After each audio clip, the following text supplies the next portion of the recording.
Hola, I'm Daisuke Hasegawa, a neurologist from Japan. Again, I'm honored to join this lecture series as a speaker. Today, the title of this lecture is Diagnostic Approach to the Epileptic Patient, so I explain the process of diagnosing canine and feline epilepsy.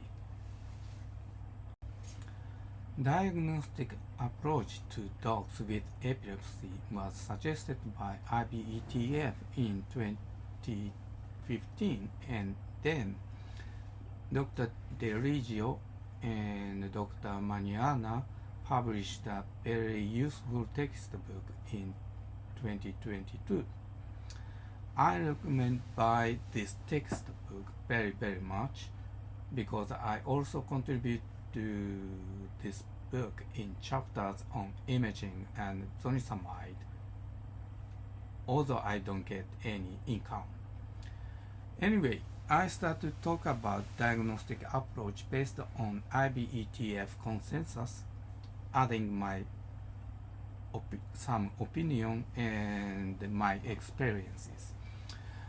Fundamentally, IBETF suggested two primary things for approaching epileptic patient. First, establish if the event the animal is demonstrating truly represent epileptic seizure or are consistent with a different episodic paroxysmal disorder. Second, I identify the underlying causes of epileptic seizure. It means etiology. Okay, let's start from the first, confirming the event. As written in the title, the most important thing to differentiate the nature of the event is observing it with your own eyes. Owners saying seizure, convulsion, fit, or attack are not always the same thing as we think. If owners can provide some videos, we must look at those videos in detail, from the start to the end. However, most of the owners' videos do not catch the initial sign or do not record totally. Therefore, we must ask the owner at least, how long did it last? Did you see the initial sign? Or how did it start? How did it recover? And the first time or not? If not, the sign and progress of the event always the same pattern. If owner don't have a video, perfect questionnaire must be performed. You can download the questionnaire from the IBETF article website for free. Or I usually say to the owner, take the video and come again. This is the current veterinary seizure types classification and non-epileptic differential diagnosis. I explained this classification in the previous lecture, but briefly, epileptic seizures are largely divided into generalized seizures and focal seizures. In generalized seizure, further divided into convulsive or non-convulsive. Convulsive generalized seizure are tonic-clonic, tonic-only, clonic-only, and myoclonic. Non-convulsive are atonic and absence seizures. Focal seizures are also subdivided into motor, autonomic, and behavioral seizure, and these focal seizures evolving into generalized seizures. On the other hand, There are many mimicking events, non-epileptic events or disorders. Okay, let's differentiate various types of events.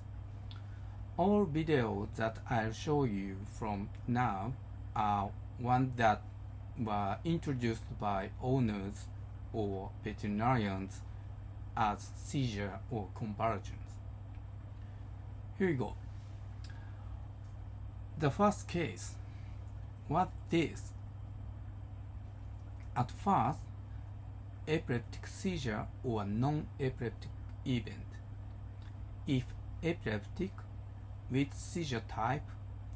If non-epileptic, what is this?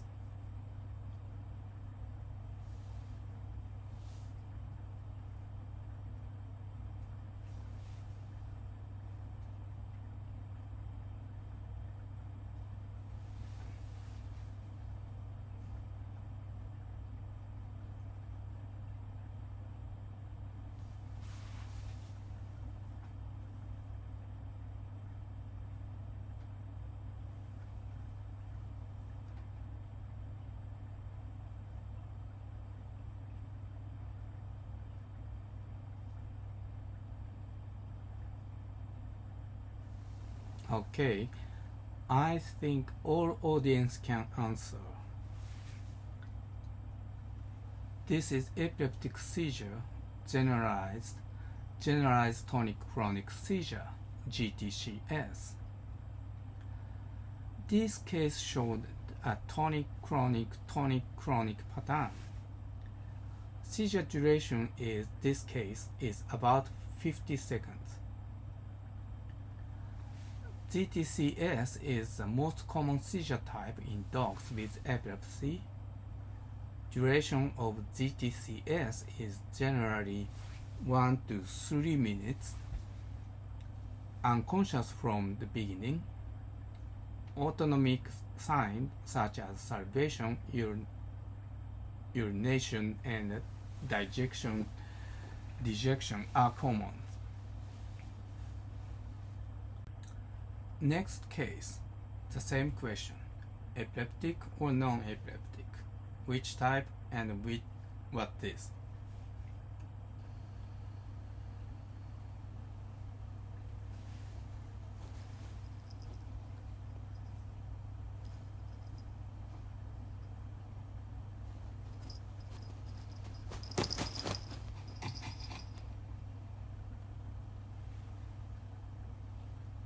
Okay, the answer is non-epileptic episode. This is REM sleep behavior disorder, RBD, which is a sleep disorder classified as parasomnia. This event is sometimes misdiagnosed as epileptic seizures and prescribed anti-seizure medication. However, most of the cases, anti-seizure medication do not affect. Okay, next case. What do you think? The owner said convulsion.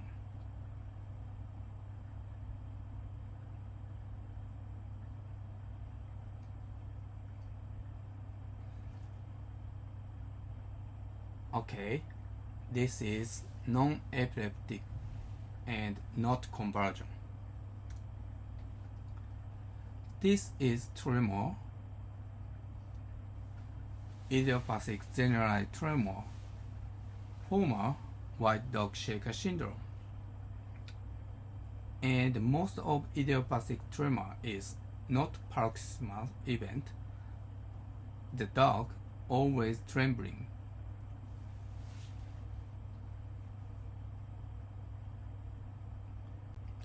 Okay, next, 3 cases. What are these?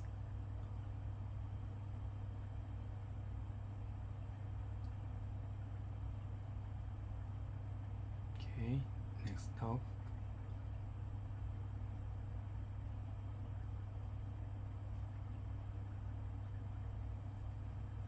last dog.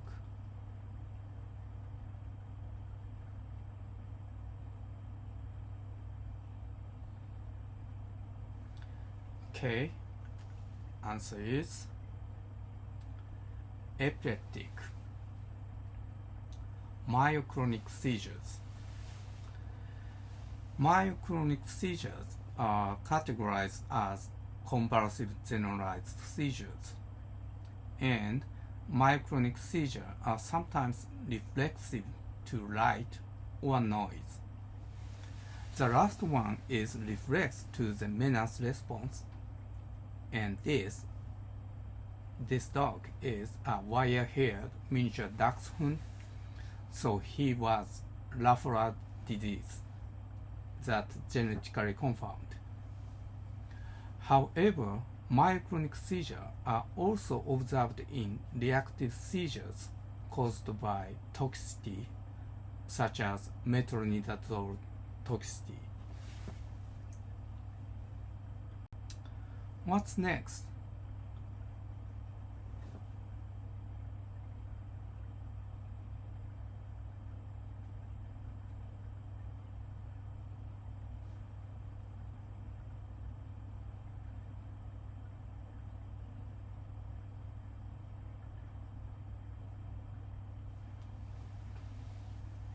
Okay. This is a non-epileptic myoclonus, involuntary movement, not myoclonic seizures. But this case was prescribed phenobarbital by the primary doctor. Myoclonus is caused by various situations such as distemper infection, meningitis, and nerve root sign. This case was no doubt a nerve root sign from cervical disc herniation.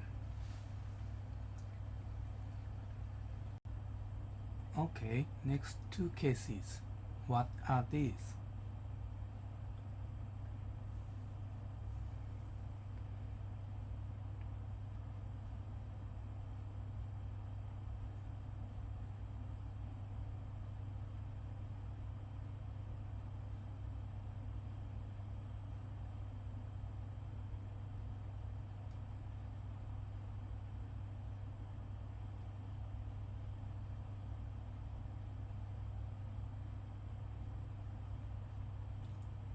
And cat.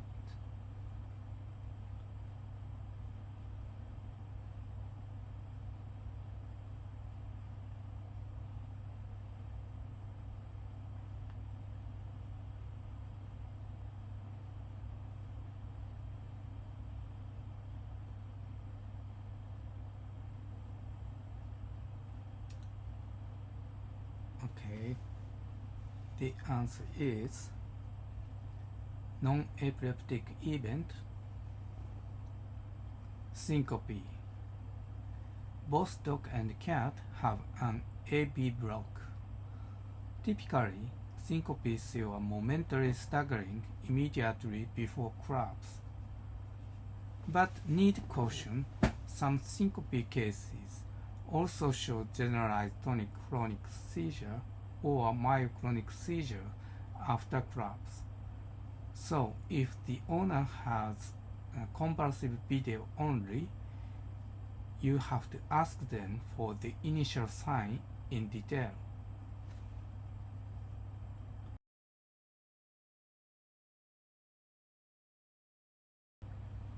Again, a dog and a cat. What are these?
Okay, next a dog.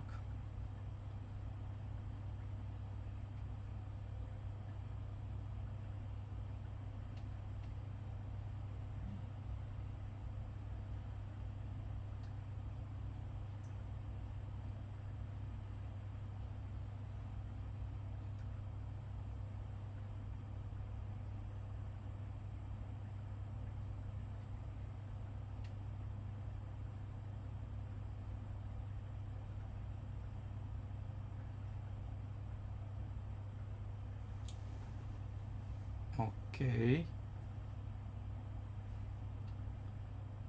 These are epileptic seizure and atonic seizures. Atonic seizure is a non-convulsive generalized seizure. Each seizure is very short and momentary loss of muscle tone and consciousness. The difference between previously showed syncope and these atonic seizure is very clear. But as shown in the videos, atonic seizure tend to be clustered lasting minutes to 10 of minutes. Okay, next one. What is?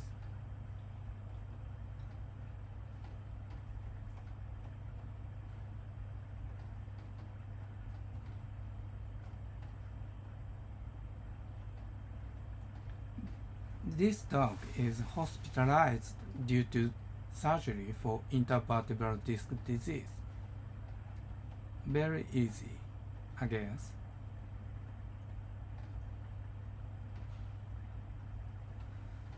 Yes, as you answered, this is non-epileptic event.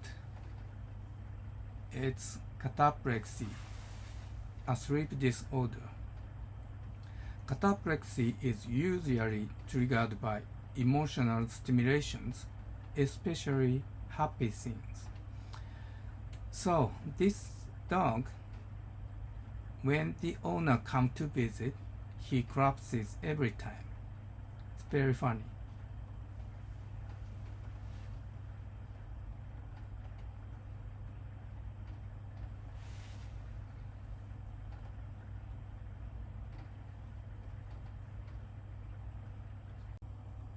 What's the next? I think this may divide opinion, but see to the end of the video.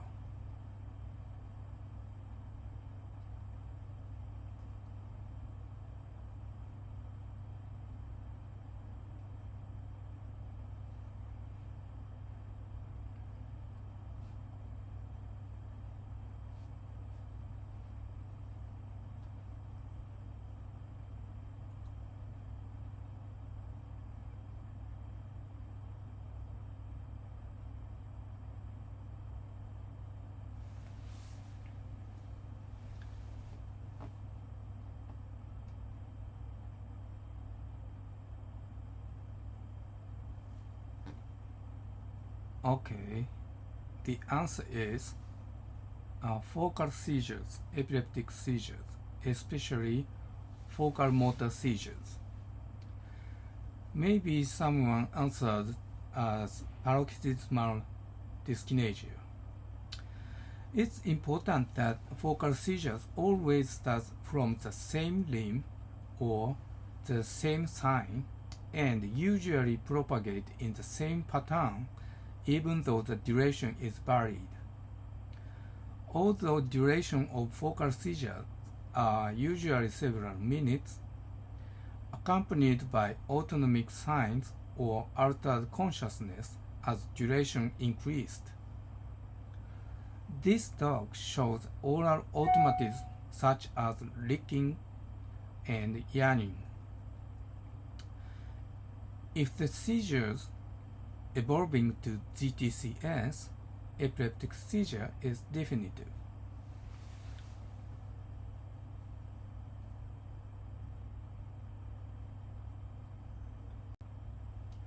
Next, two different toy poodles. What are these?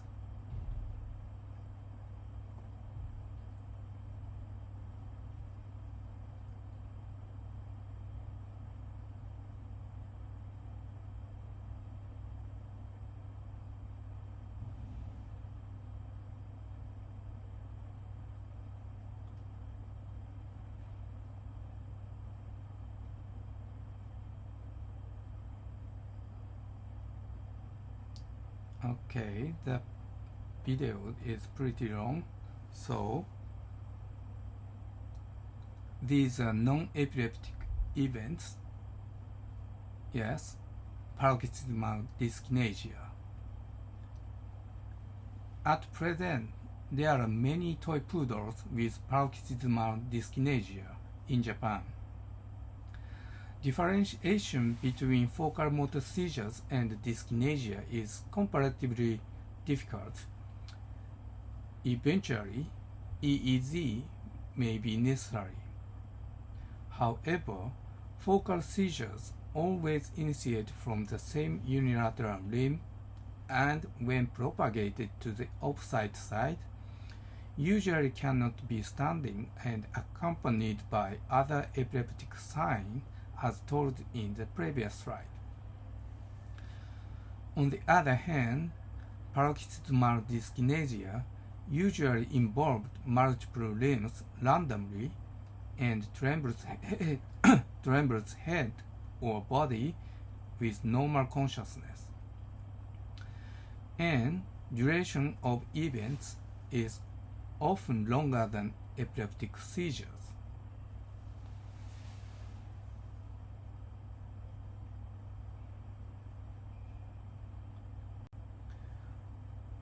Next, what are these? This dog seems feeling bad.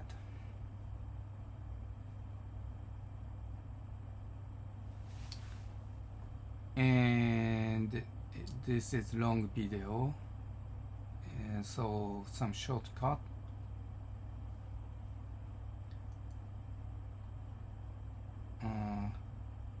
She urinate.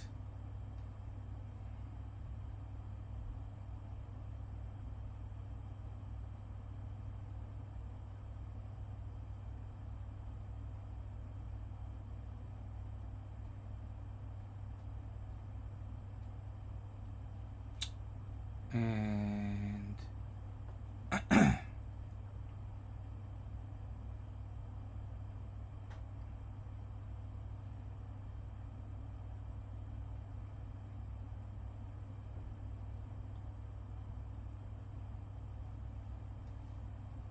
and salivate.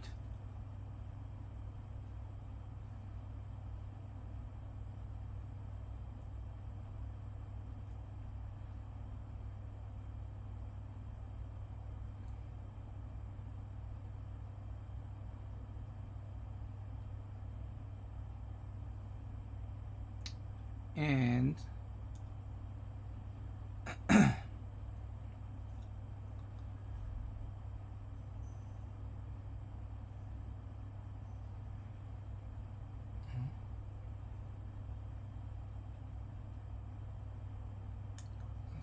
salivate.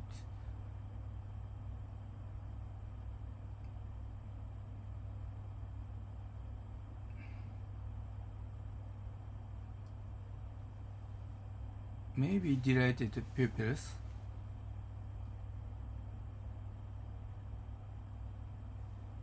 And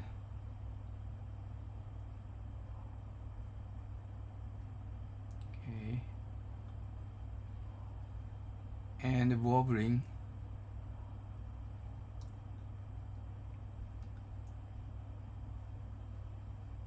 And then recovered.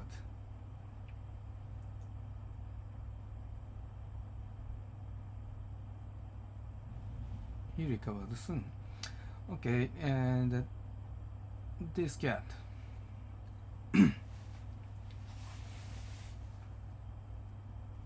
This cat shows mydriasis, flipped ears, and also salivation a lot. Okay, the answer is epileptic seizures and focal autonomic seizures. Cases with autonomic seizures are sometimes misdiagnosed as gastroenteritis disease and treated with GI drugs. However, those drugs are rarely effective and frequently recurrent. Of course, because it is seizures. Autonomic seizures, sometimes with motor signs or altered consciousness, and duration is often longer than motor seizures.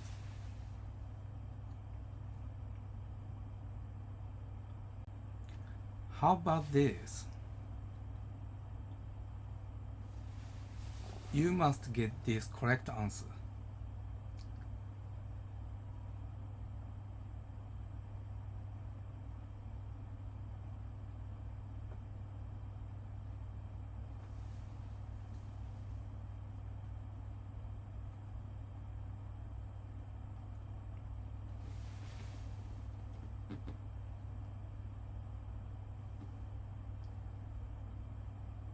Okay, this is an epileptic seizure, focal seizure including motor, autonomic, and behavioral characteristics. This focal seizure is known as limbic seizures or facial automatism, feline complex partial seizure or facial involvement, FEPSO, FEPSO. This focal limbic seizure originated from the limbic system such as amygdala and hippocampus, and a typical seizure of temporal lobe epilepsy. As I explained in the lecture about epileptogenesis, this limbic seizure can be reproduced by amygdaloid or hippocampal kindling or carnic acid in cats.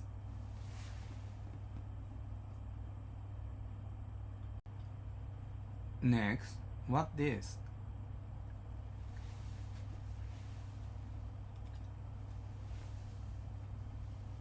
This answer may be divided.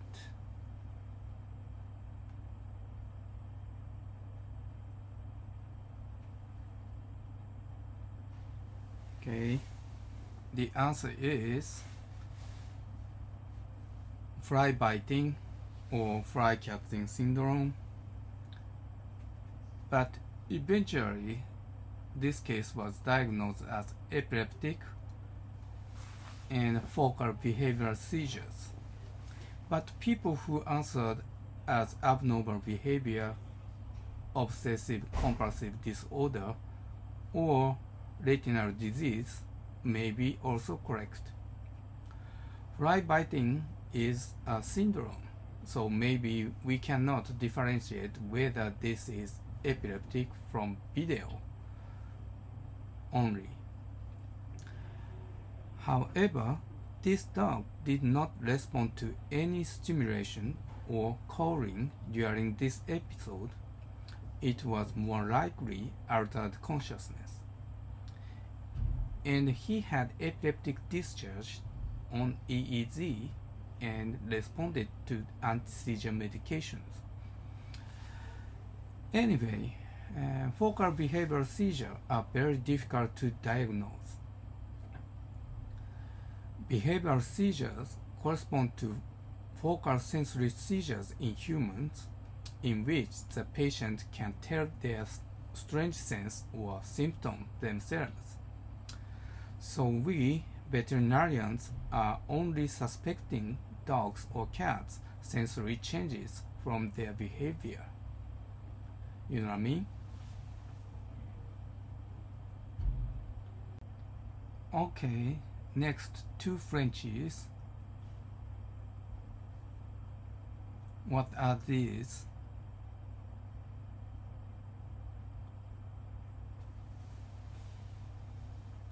Like fly biting behavior. But this is non-epileptic event. The correct answer is itchy anal sac disorder. They stop this movement when their attention is directed to something else. and just squeeze the anal sac, this behavior will disappear.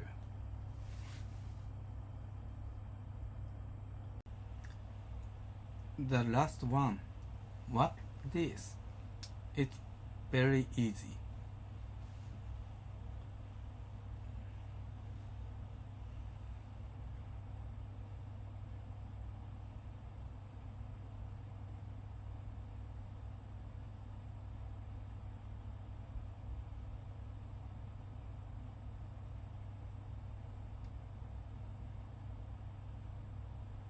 And cat.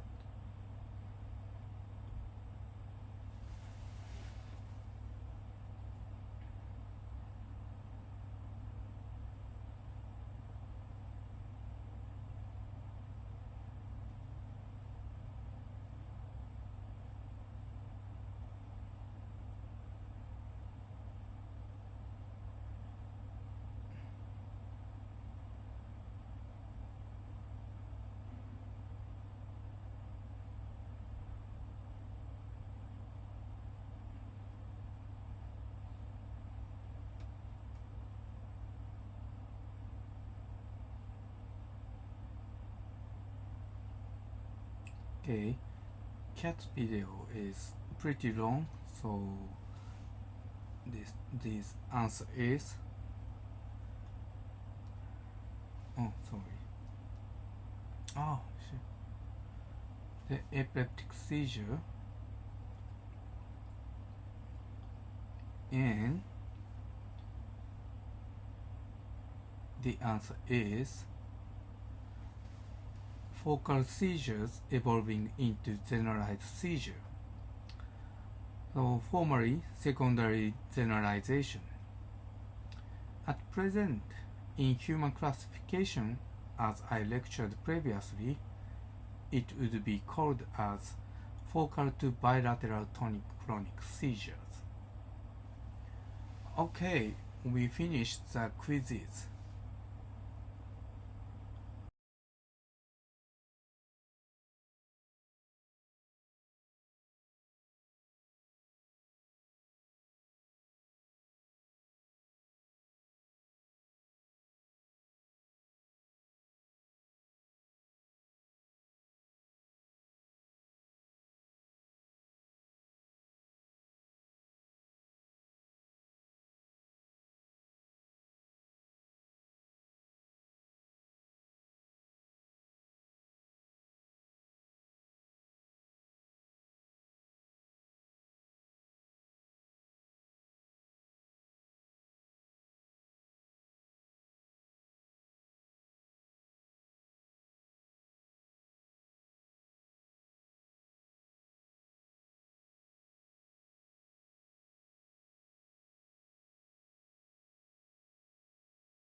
After you confirm or differentiate epileptic seizure, the next step is the identification of the underlying cause of seizures.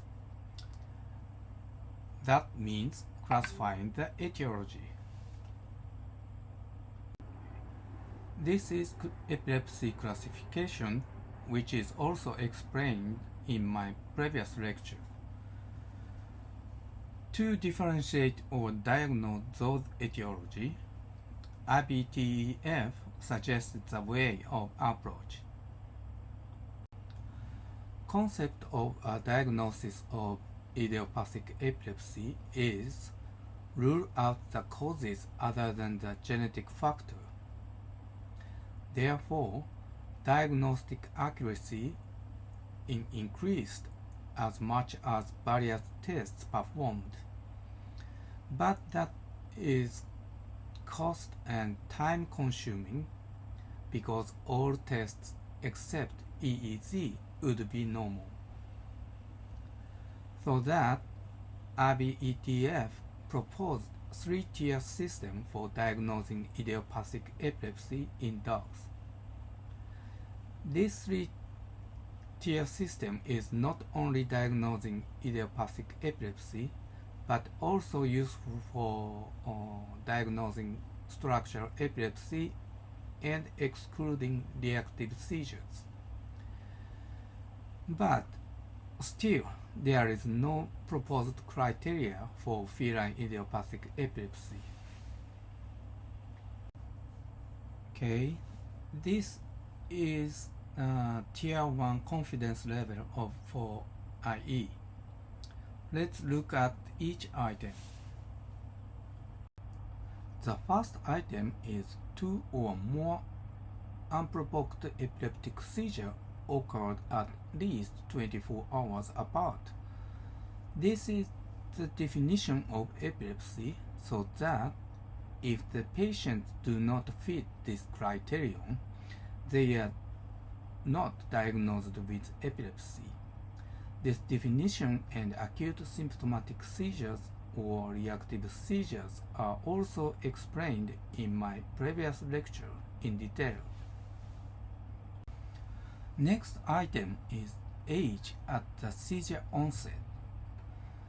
The range of age at the initial onset of canine idiopathic epilepsy is defined as between 6 months and 6 years old in this criteria. So, if the patient who starts seizure under 6 months or over 6 years is classified as epilepsy of unknown etiology, even though it has no abnormality in neurological exam or MRI. However, another familial members of the patient, such as siblings or parents, also have epilepsy, the patient would be considered as genetic or suspected genetic epilepsy. In feline idiopathic epilepsy, the age range of the initial seizure has not been established. However, the upper limit may be increased to 7 years old. The third item is a remarkable inter-ictal clinical and neurological examinations. The important thing is that neurological examination must be performed in completely inter-ictal phase. Usually, the owner brings the patient immediately after seizures. If you found neurological abnormalities in such a patient, the findings could not be believed because the brain may not recover completely. Therefore, if you found neurological abnormalities, you should re-examine 1 week seizure-free after the previous exam. Additionally, if you refer the patient who is already treated with anti-seizure drugs, you should consider the effect of the anti-seizure medication such as mild somnolence, mild ataxia, and decreased proprioception. The last item of Tier 1 is there are no abnormalities in minimum database of blood and urine tests.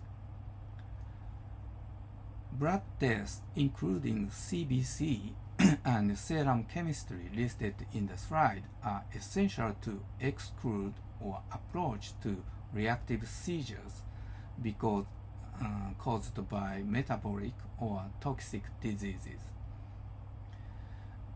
As well as neurological examination, blood tests should be investigated in complete inter-ictal phase for diagnosing idiopathic epilepsy.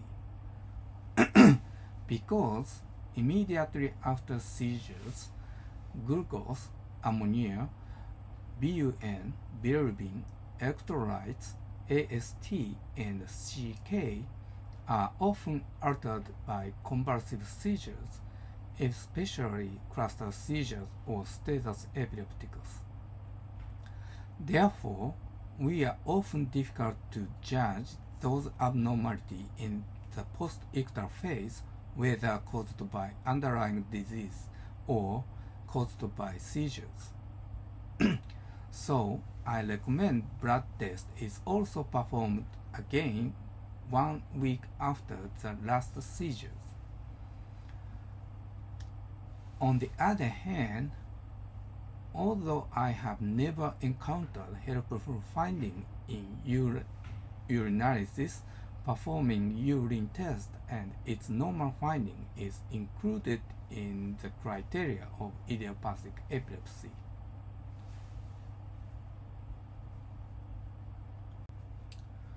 Okay, here I introduce some studies about neurological examination in seizuring patients.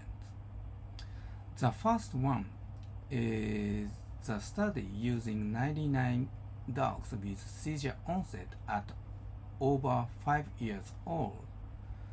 Neurological examination has 74% sensitivity and 62% specificity for predicting structural epilepsy.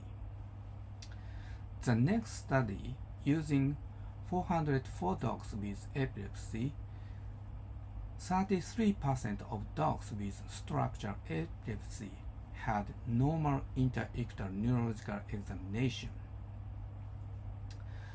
The next, our previous study, using 358 dogs with epilepsy, 67% with structural epilepsy had abnormal neurological findings. That means, equal to the above study, 33% was normal finding. And last, using 188 epileptic cat with normal interictal neurological examination, 12% had a structural lesion on MRI, so means 88% were idiopathic or unknown etiology. And this slide shows the metabolic and toxic disorder causing reactive seizure. If minimum database set suggests something systemic error, investigate in detail to define underlying diseases. In my experience, hepatic encephalopathy is the most common for dogs, and kidney disease and hypertension are common for cats with reactive seizures. Okay, this is tier 2.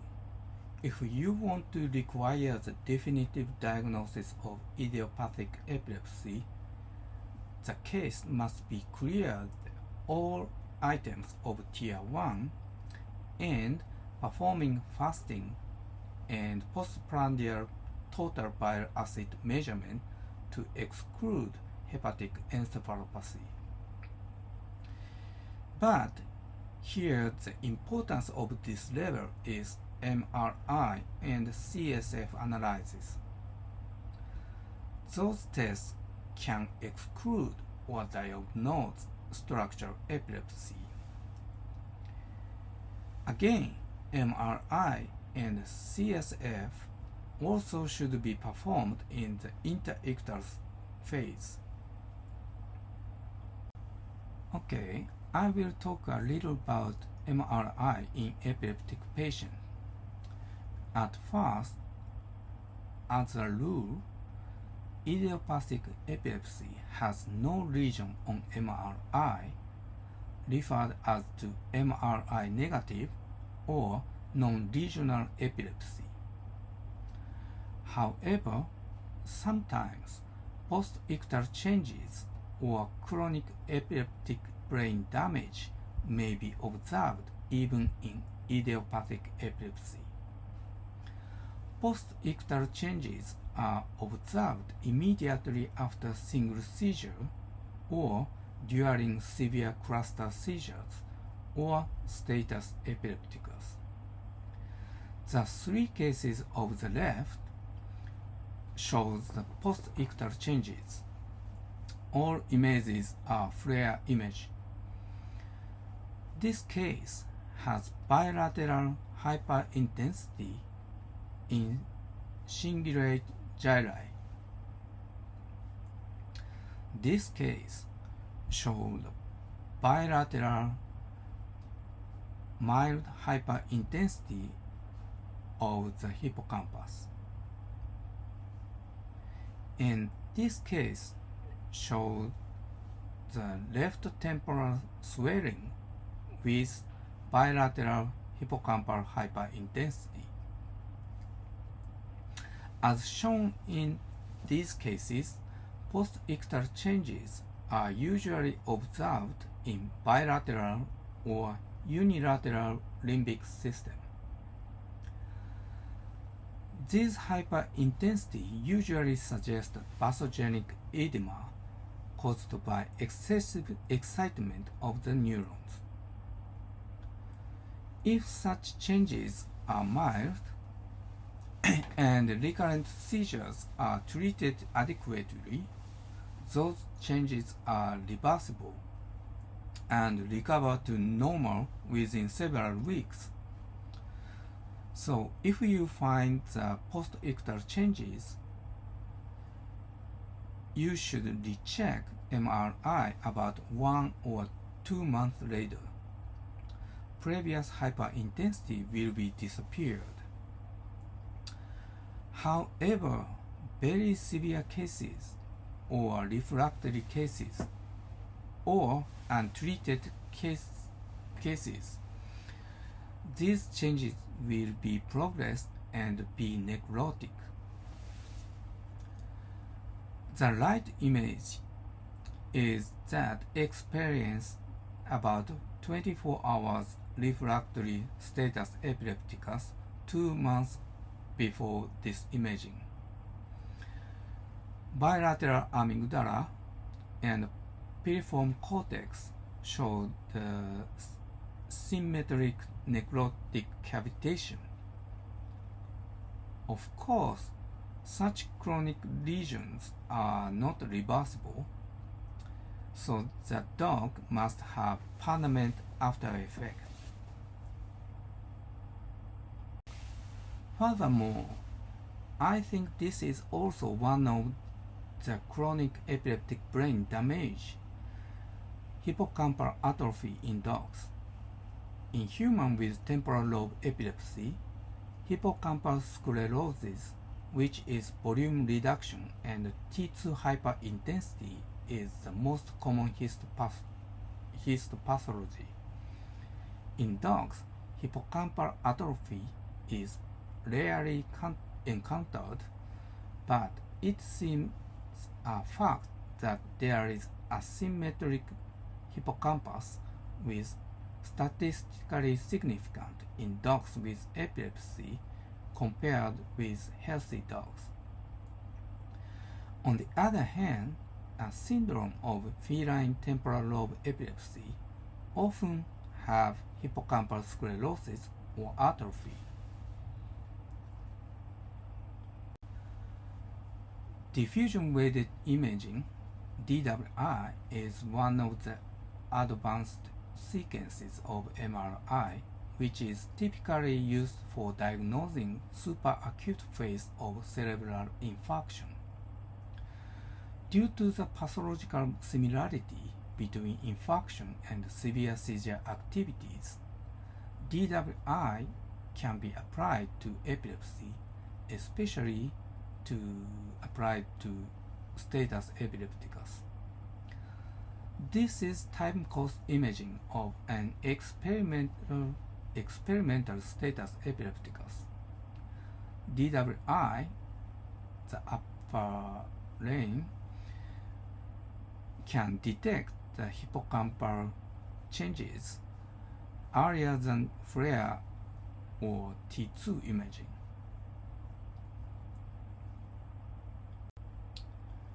Here I'll show various types of structural epilepsy. The upper left is the anomalous group, including lissencephaly, heterotopia, and holoprosencephaly.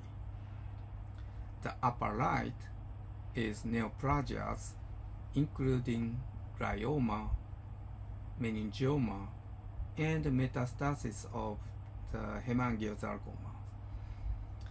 The lower left is encephalitis, including necrotizing encephalitis, and GME involving hippocampus, and feline autoimmune limbic encephalitis. In the lower right, the vascular diseases, including cerebral infarction, hemorrhagic infarction, and intracerebral hemorrhage, and microbleeding in old dog. In idiopathic epilepsy, there is no abnormal finding also in CSF analysis. As well as blood test or MRI, CSF may show mild pleocytosis or mild increased protein immediately after seizures. Such incident rate in dogs with idiopathic epilepsy is reported 11 to 15%. If you found those in a case suspected idiopathic epilepsy, re-evaluation of CSF is recommended after over 1 week of seizure-free. However, the most important meaning of CSF analysis in epileptic patients is to exclude or diagnose inflammatory diseases such as meningoencephalitis of unknown origin or infectious encephalitis. In future, I hope the detection of various autoimmune antibodies will be a routine work. And the last, tier 3, is EEG. In human medicine, EEG is a gold standard for diagnosing or classifying epilepsy. On the other hand, various reasons disturb the propagation of EEG in veterinary medicine. However, I'm glad that the importance of EEG has been gradually re-recognized and increased studies worldwide recently. I hope EEG will be the first-line diagnostic tool for canine or feline epilepsy in the near future. Anyway, tier 3 is to identify ictal or interictal EEG abnormalities. From the various studies, approximately 60 to 70% of dogs or cats with epilepsy show EEG abnormalities. Epileptic EEG abnormalities are interictal epileptiform discharges, IED, such as spikes, sharp waves, spiken waves, or periodical slow waves, and ictal discharges, i.e., epileptic seizure activities. However, there are no standardized methods to measure EEG in dogs and cats. Recently, awake or ambulate EEG with video monitoring are aggressively studied in dogs, but in general, EEG is performed under xylazine, medetomidine, or dexmedetomidine sedation, or under light anesthesia using low-dose propofol. EEG traces which I present in this presentation are recorded under sedation with dexmedetomidine. This is my current electrode positions this may be the same pattern as Dr. Fiona James. Depending on the head shape or head size of the patient, FP1 and FP2 or P3 or P4 are not positioned.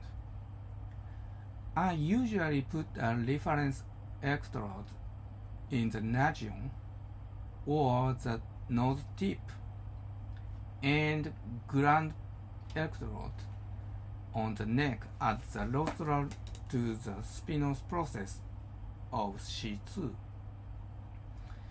And as our rule, the left electrodes are odd and blue, and right electrodes are even and red, and midlines are Z and green. This is an example of focal interictal discharges. Upper traces are referential average derivation and are separated by ECG. Lower traces are bipolar derivations. You can see the spikes with the highest amplitude on C3 and CZ on the referential derivation, and also you can see the phase reversal on C3 and CZ on the bipolar derivations. So, focal epilepsy originating from left parasagittal front parietal lobe is suspected in this case. Next, this is an example of generalized IEDs. You can see the multiple sharp waves on all channels without significant differences in amplitude on both average and bipolar derivations. Therefore, in this case, generalized epilepsy is suspected. Next shows focal seizure activities.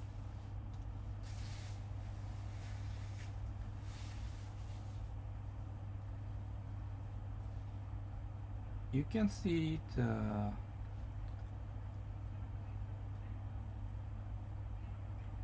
sometimes large sharp waves on C4 or T4, and then see the rhythmic but waxing and waning pattern increases in frequency and then decrease and cease seizure activity on C4. But also you can have seen the cat does not move during this seizure activity, so this is a subclinical focal seizures.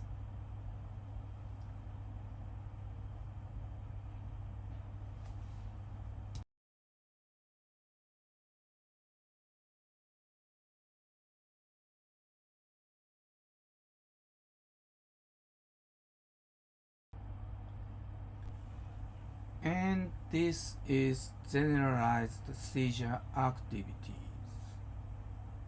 Some generalized spikes are seen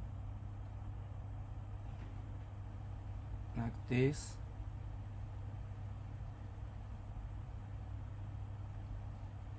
And from here, activity of all channels increased and changed to low voltage and high frequency a few seconds.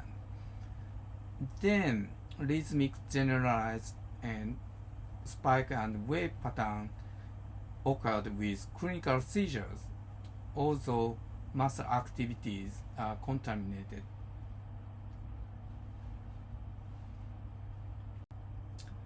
Okay, the last slide of this lecture, a summary. If you encounter a seizuring patient, you must check the signalment, observe the event on the video, and interview about history and the event in detail. Once you confirm it is epileptic seizure, you judge whether the patient is matching Tier 1 or not. If there are some abnormality in minimum database that would be cause of seizures, it may be reactive seizures, and examine the cause in detail. If there are some neurological abnormalities,